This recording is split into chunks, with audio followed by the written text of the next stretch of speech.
আজ সকাল থেকে কেন জানি না রান্নাঘরে ঢুকতে ইচ্ছে করছে না। অর্থাৎ রান্না করার মুড নেই আজ। দুদিনের জন্য ঘুরতে গেছিলাম। সারাদিন অনেক হই হুল্লোড় করেছি। আসলে সেই রেশটাই মনে হয় এখনো কাটেনি। উপায় যেহেতু নেই তাই রান্না তো করতেই হবে। তাই শর্টে কি করে রান্না করব ভাবতে ভাবতেই পেঁয়াজ পরোটার কথা মাথায় এলো। আগেও করেছি বহুবার। এমনিতে রুটি লুচি বা পরোটা করলে সাথে একটা তরকারি করতে হয়। তবে পেঁয়াজ পরোটার ক্ষেত্রে যেহেতু সেটার প্রয়োজন হয় না, তাই ব্রেকফাস্টের জন্য আজ পেঁয়াজ পরোটাকেই বেছে নিলাম। পাতলা পাতলা করে পেঁয়াজ কেটে নুন মাখিয়ে রাখবো ২-৩ মিনিটের জন্য।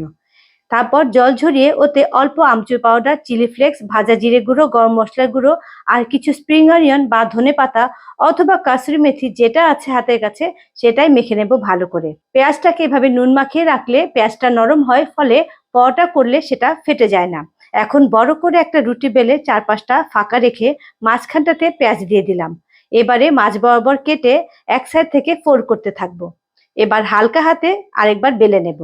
গরম তাওয়ায় মিডিয়াম টু হাই ফ্লেমে সেকে তেল বা ঘি দিয়ে হালকা লাল করে ভেজে নামিয়ে নিচ্ছি। গরম গরম টমেটো সস বা টক দইয়ের সাথে এখন সার্ভ করুন।